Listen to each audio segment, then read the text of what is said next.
بسم اللہ الرحمن الرحیم۔ السلام علیکم ورحمۃ اللہ وبرکاتہ۔ قرآنک ٹیچر کے معزز دوستو، ہم امید کرتے ہیں کہ آپ خیریت سے ہوں گے۔ ہماری دعا ہے کہ اللہ پاک آپ کو خیر و عافیت سے رکھے۔ پیارے دوستو، آج آپ کے سامنے جو موضوع پیش کیا جا رہا ہے وہ ہے گناہ کبیرہ کی تفصیل، کہ گناہ کبیرہ ہوتا کیا ہے اور اس کے ہماری زندگی پر کیا کیا اثرات مرتب ہوتے ہیں، اور آخرت میں کیا کیا نقصانات اٹھانا پڑ سکتے ہیں۔ یہ سب جاننے کے لیے آپ سے التماس ہے کہ یہ ویڈیو آخر تک ضرور دیکھیں۔ پیارے دوستو، اگر آپ ہمارے چینل قرآنک ٹیچر کی یہ ویڈیو پہلی بار دیکھ رہے ہیں اور ابھی تک آپ نے ہمارا چینل سبسکرائب نہیں کیا تو ہماری آپ سے گزارش ہے کہ آپ ہمارا یہ چینل ضرور سبسکرائب کر لیں اور ساتھ ہی لگے بیل کے بٹن کو بھی دبا دیں تاکہ آپ کے پاس فیوچر میں ہماری اپلوڈ ہونے والی مزید اسلامک اور معلوماتی ویڈیوز کا نوٹیفیکیشن ملتا رہے۔ پیارے دوستو، اللہ تعالیٰ قرآن مجید میں ارشاد فرماتا ہے، ان تجتنبوا کبائر ما تنہون عنہ نکفر عنکم سیئاتکم وندخلکم مدخلا کریما۔ اس کا ترجمہ ہے، اگر تم ان بڑے بڑے گناہوں سے پرہیز کرو جن سے تمہیں روکا گیا ہے تو تمہاری چھوٹی برائیوں کا ہم خود کفارہ کر دیں گے اور تم کو ایک باعزت جگہ میں داخل کریں گے۔ پیارے دوستو، گناہ کسے کہتے ہیں؟ گناہ کہتے ہیں اللہ تعالیٰ اور اس کے رسول صلی اللہ علیہ وسلم کی نافرمانی کرنا، یعنی جن کاموں کے کرنے کا حکم دیا گیا ہے وہ نہ کرنا، اور جن کاموں سے بچنے کا حکم دیا گیا ہے وہ کرنا، اسے گناہ کہتے ہیں۔ گناہ کی دو قسمیں ہیں، صغیرہ اور کبیرہ۔ صغیرہ گناہ وہ ہوتا ہے جو توبہ کے بغیر مختلف اعمال کی وجہ سے اللہ تعالیٰ معاف فرما دیتا ہے، جیسے وضو کرنے سے گناہوں کا معاف ہونا حدیث سے ثابت ہے۔ کبیرہ گناہ وہ ہوتا ہے جو توبہ اور استغفار کے بغیر معاف نہیں ہوتا، اور اگر وہ گناہ کسی انسان کے حق سے متعلق ہو تو پھر اس بندے کا حق ادا کرنا لازم ہے، اور حق ادا نہ کر سکے تو اس سے معافی مانگنا لازم ہے۔ اس لیے حقوق العباد توبہ اور استغفار سے معاف نہیں ہوتے۔ توبہ اور استغفار کا طریقہ۔ استغفار کا مطلب ہے اللہ تعالیٰ سے گناہوں کی معافی مانگنا، جیسے اے اللہ میرے گناہ معاف فرما دے، یا استغفر اللہ کہنا۔ توبہ کا معنی ہے رجوع کرنا، واپس لوٹ آنا، اور قرآن و حدیث کے مطابق توبہ کا مطلب یہ ہے کہ یہ کہنا، اے اللہ آئندہ گناہ نہیں کروں گا۔ لہذا توبہ کا طریقہ یہ ہے، نمبر 1 فوراً گناہ چھوڑ دیا جائے، نمبر 2 گزشتہ پر ندامت کا اظہار کیا جائے، نمبر 3 اور آئندہ گناہ نہ کرنے کا پختہ عزم کر لیا جائے، اور حق العبد میں بھی ان تینوں شرطوں کے ساتھ چوتھی شرط یہ ہے کہ بندے کا حق ادا کیا جائے یا اس سے معافی مانگی جائے۔ توبہ اور استغفار کے لیے نبی کریم صلی اللہ علیہ وسلم نے بہت سے کلمات سکھائے ہیں، لیکن 2 کلمات بہت مشہور ہیں، استغفر اللہ الذی لا الہ الا هو الحی القیوم واتوب الیہ۔ یہ پہلا کلمہ ہے، اس کا ترجمہ ہے، میں اللہ سے بخشش مانگتا ہوں جس کے سوا کوئی معبود نہیں، وہ زندہ اور نگران ہے اور میں اسی کی طرف رجوع کرتا ہوں۔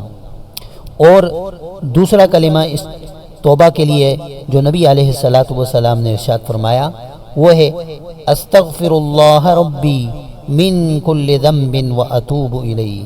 میں اللہ سے جو میرا رب ہے بخشش مانگتا ہوں ہر گناہ سے، اور میں اسی کی طرف رجوع کرتا ہوں۔ توبہ اور استغفار کرنے کے بعد کیا کریں؟ توبہ اور استغفار کرنے کے بعد یقین رکھیں کہ اللہ تعالیٰ نے وہ گناہ معاف فرما دیے۔ اب گناہوں سے بچنے کی کوشش کرتے رہیں، اگر پھر وہی گناہ سرزد ہو جائے تو فوراً توبہ اور استغفار کریں، اور اب اللہ تعالیٰ سے یہ دعا مانگے کہ اے اللہ یہ گناہ مجھ سے چھڑا دے۔ اگر کوئی خاص گناہ نہ چھوٹے تو کیا کریں؟ اگر کسی گناہ کی عادت پڑ گئی ہو اور اسے چھوڑنا مشکل لگ رہا ہو تو پھر جب بھی وہ گناہ ہو توبہ اور استغفار فوراً کر لیں، اور یہ نیت کر لیں کہ جب بھی مجھ سے یہ گناہ سرزد ہوگا تو میں 2 رکعت نفل صلاۃ التوبہ کے طور پر پڑھوں گا۔ 2 رکعت صلاۃ التوبہ پڑھنے کے بعد استغفار کے کلمات پڑھ لیں اور اللہ تعالیٰ سے یہ دعا کریں، اے اللہ مجھ سے یہ گناہ چھڑا دے۔ معزز دوستو، اب آپ حضرات کے سامنے کبیرہ گناہوں کی فہرست پیش کرتا ہوں۔ سب سے پہلے نمبر 1، شرک اور شرک کے علاوہ وہ عقائد اور اعمال جن سے کفر لازم آتا ہے۔ نمبر 2، کسی جان کو عمدن قتل کرنا۔ نمبر 3، جادو کرنا، کروانا اور سیکھنا۔ نمبر 4، فرض نماز اور اس کے وقت میں اس کو نہ پڑھنا۔ نمبر 5، زکوٰۃ فرض ہونے کے باوجود زکوٰۃ ادا نہ کرنا۔ نمبر 6، بلا رخصت شرعی رمضان شریف کا کوئی روزہ چھوڑنا یا رمضان کا روزہ رکھ کر بلا کسی عذر کے توڑ دینا۔ نمبر 7، حج فرض ہونے کے باوجود ساری زندگی حج نہ کرنا۔ نمبر 7، والدین کو تکلیف دینا، جھڑکنا، توہین کرنا، ستانا، بدسلوکی کرنا اور ان امور میں ان کی نافرمانی کرنا جس میں فرمان برداری واجب ہے۔ نمبر 9، رشتہ داروں سے قطع تعلق کرنا۔ نمبر 10، زنا کرنا۔ نمبر 11، ظلماً یتیم کا مال کھانا۔ نمبر 12، سود کا لین دین کرنا۔ نمبر 13، اللہ اور اس کے رسول صلی اللہ علیہ وسلم کی طرف ایسی بات منسوب کرنا جو انہوں نے نہ کہی ہو۔ نمبر 14، جو اقتدار اعلیٰ پر ہو اس کا عوام کو دھوکہ دینا اور خیانت کرنا۔ نمبر 15، تکبر کرنا۔ نمبر 16، جھوٹی گواہی دینا۔ نمبر 17، کسی کا حق مارا جا رہا ہو تو جانتے ہوئے گواہی نہ دینا۔ نمبر 18، شراب پینا یا کوئی نشہ والی چیز کھانا، پینا یا انجیکشن لگوانا۔ نمبر 19، جوا کھیلنا۔ نمبر 20، کسی پاک دامن عورت پر تہمت لگانا۔ نمبر 21، مال غنیمت میں خیانت کرنا۔ نمبر 22، چوری کرنا۔ نمبر 23، ڈاکہ مارنا۔ نمبر 24، جھوٹی قسم کھانا۔ نمبر 25، کسی بھی طرح سے ظلم کرنا، مار پیٹ کر ہو یا ظلماً مال لینے سے ہو یا گالی گلوچ کرنے سے ہو۔ نمبر 26، حرام مال کمانا، کھانا یا پینا یا پہننا یا خرچ کرنا۔ نمبر 27، خودکشی کرنا یا اپنا کوئی عضو کاٹ دینا۔ نمبر 28، جھوٹ بولنا۔ نمبر 29، قانون شرعی کے خلاف فیصلہ کرنا۔ نمبر 30، رشوت لینا اور دینا۔ نمبر 31، عورتوں کا مردوں سے مشابہت اختیار کرنا۔ نمبر 32، مردوں کا عورتوں سے مشابہت اختیار کرنا، لباس یا بالوں وغیرہ میں۔ نمبر 33، ریاکاری اور دکھاوے کے لیے نیک اعمال کرنا۔ نمبر 34، دنیا کمانے کے لیے علم حاصل کرنا۔ نمبر 35، علم دین کو چھپانا۔ نمبر 36، خیانت کرنا۔ نمبر 27، کسی کے ساتھ اچھا سلوک کر کے احسان جتانا۔ نمبر 38، تقدیر کو جھٹلانا۔ قضاء الہی اور تقدیر پر راضی رہنا فرض ہے، اس لیے جو بات تقدیر پر ناراضگی اور غصہ پر دلالت کرے وہ حرام اور موجب کفر ہے۔ نمبر 39، لوگوں کے خفیہ حالات کی ٹوہ لگانا۔ نمبر 40، تجسس کرنا۔ نمبر 41، چغلی کرنا۔ نمبر 42، ایک دوسرے پر لعنت بھیجنا۔ نمبر 43، دھوکہ دینا۔ نمبر 44، جو وعدہ کیا ہو اس کو پورا نہ کرنا۔ نمبر 45، کاہن اور نجومی کے پاس غیب کی خبریں پوچھنے کے لیے جانا۔ نمبر 46 جاندار چیز کی تصویر بنانا یا گھر میں لٹکانا۔ نمبر 47 ایذائے مسلم یعنی مسلمانوں کو تکلیف دینا۔ نمبر 48 ہمسائے کو تکلیف پہنچانا۔ نمبر 49 تہبند یا شلوار وغیرہ ٹخنوں سے نیچے لٹکانا مردوں کے لیے۔ نمبر 50 مردوں کو ریشمی لباس پہننا۔ نمبر 51 مرد کا سونا پہننا۔ نمبر 52 غیر اللہ کے لیے ذبح کرنا۔ نمبر 53 اپنے والد کا نام معلوم ہونے کے باوجود والد کی جگہ کسی اور شخص کا نام لکھنا۔ نمبر 54 ناپ تول میں کمی کرنا۔ نمبر 55 اللہ کی گرفت سے بے خوف ہو جانا۔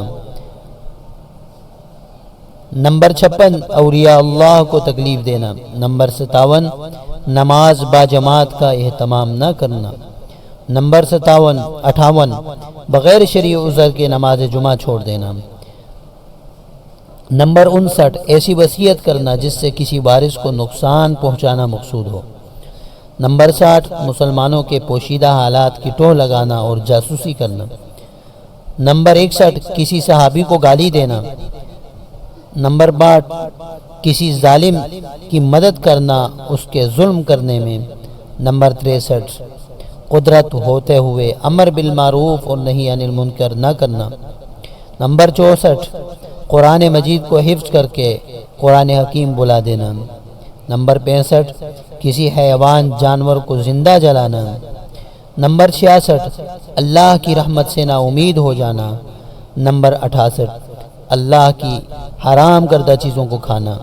نمبر 68 صغیرہ گناہ پر اصرار کرنا یعنی بار بار کرنا۔ نمبر 69 گناہوں پر مدد کرنا اور ان پر آمادہ کرنا۔ نمبر 70 گانے کا پیشہ اختیار کرنا۔ نمبر 71 لوگوں کے سامنے ستر کھولنا۔ نمبر 72 ناچنا ڈانس رقص کرنا۔ نمبر 73 دنیا سے محبت۔ اس کا مطلب یہ ہے کہ کوئی شخص حرام کمائے یا حرام جگہ خرچ کرے۔ اللہ نے جو انسان کے ذمہ فرائض اور واجبات مقرر کیے ہیں ان میں خرچ نہ کرے، جیسے زکوٰۃ فرض ہونے کے باوجود ادا نہ کرے، عید الاضحیٰ پہ قربانی واجب ہونے کے باوجود ادا نہ کرے، اسی طرح بیوی بچوں پر مناسب طریقے سے خرچ نہ کرے یا کنجوسی کرے یا فضول خرچی کرے تو یہ سب دنیا کی محبت میں مبتلا ہے۔ نمبر 74 کسی کے نسب میں طعن کرنا جیسے حرامی وغیرہ کہنا۔ نمبر 75 برائی کی طرف دعوت دینا یعنی قرآن و سنت کے احکام کے خلاف کسی کو دعوت دینا۔ نمبر 76 اپنے بھائی کی طرف ہتھیار سے اشارہ کرنا۔ نمبر 77 اللہ کی ناشکری کرنا۔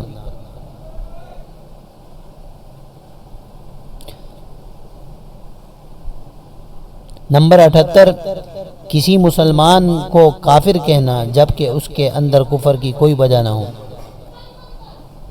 نمبر 79 ذخیرہ اندوزی کرنا۔ نمبر 80 عالم کا اپنے علم پر عمل نہ کرنا۔ نمبر 81 کسی کے گھر میں بلا اجازت نظر ڈالنا اور بلا اجازت اندر چلے جانا۔ نمبر 82 دشمنان دین سے ناروا دوستی اور تعلق رکھنا۔ نمبر 83 دین کے نام پر یا کسی دنیاوی غرض کے تحت روئے زمین پر فتنہ فساد پھیلانا۔ نمبر 84 مرد کا عورت پر ظلم کرنا۔ نمبر 85 دوسروں کے گھروں میں جھانکنا۔ نمبر 86 احکام دین اور مسائل شریعت کا انکار کرنا۔ نمبر 87 میاں بیوی کے درمیان جھگڑا کروانا۔ نمبر 88 قرض یا ادھار لی ہوئی چیز کی واپس کرنے کی استطاعت کے باوجود ٹال مٹول کرنا۔ نمبر 89 کسی جائیداد یا زمین پر ناجائز قبضہ کرنا اگرچہ ایک بالش زمین ہو۔ نمبر 90 اپنی بیوی کا وجوبی حق ادا نہ کرنا جیسے مہر اور نفقہ۔ نمبر 91 بغیر عذر شرعی 3 دن سے زیادہ مسلمان بھائی سے قطع تعلق کرنا۔ نمبر 92 جانوروں کو ایک دوسرے کے خلاف لڑانا۔ نمبر 93 کسی پر دعویٰ کرنا کہ یہ چیز میری ہے یہ جانتے ہوئے کہ یہ چیز میری نہیں ہے۔ نمبر 94 مزدور سے کام کروا کر اس کی مزدوری نہ دینا، بلا وجہ دیر سے دینا۔ نمبر 95 خاوند کا بیوی کے راز فاش کرنا اور بیوی کا خاوند کے راز کھولنا۔ نمبر 96 اپنے باپ کی جگہ کسی دوسرے باپ کو اپنا باپ بنا لینا۔ نمبر 97 تعصب، رنگ، نسل، برادری، قبیلہ، علاقہ وغیرہ کی بنا پر دوسرے کا حق مارنا یا ظالم کا ساتھ دینا۔ نمبر 98 انتقام، بدلہ لینے میں ظلم و زیادتی کرنا۔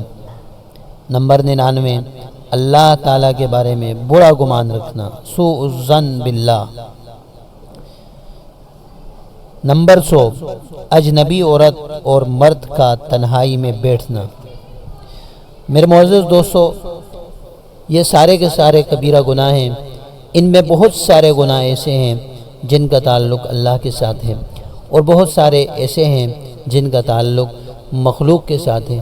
وہ گناہ جن کا تعلق اللہ کے ساتھ ہے وہ تو توبہ اور استغفار سے معاف ہو جاتے، لیکن وہ گناہ جن کا تعلق بندوں کے ساتھ ہے اس کے لیے ضروری ہے کہ بندوں کو ان کا حق دیا جائے۔ اگر حق دینے کی استطاعت نہیں تو پھر ان سے معافی مانگ لی جائے، پھر جا کے یہ گناہ معاف ہوں گے۔ تو معزز دوستو، آج آپ حضرات کے سامنے یہ تمام کے تمام کبیرہ گناہ پیش کیے اور ان کی تفصیل آپ کو بتائی۔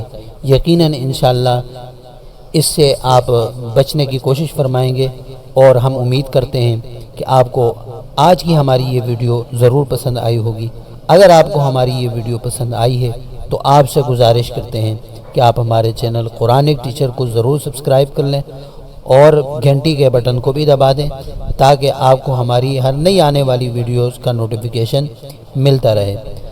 سبسکرائب کے ساتھ ساتھ ہماری ویڈیوز کو لائک بھی کر لیں اور اپنی قیمتی رائے کا اظہار کومنٹ میں ضرور دیں۔ کومنٹس میں آپ کے سوالات کے جوابات بھی ہم دے سکتے ہیں۔ اللہ تعالیٰ آپ سب کو اپنی حفظ و امان میں رکھے، آمین یا رب العالمین۔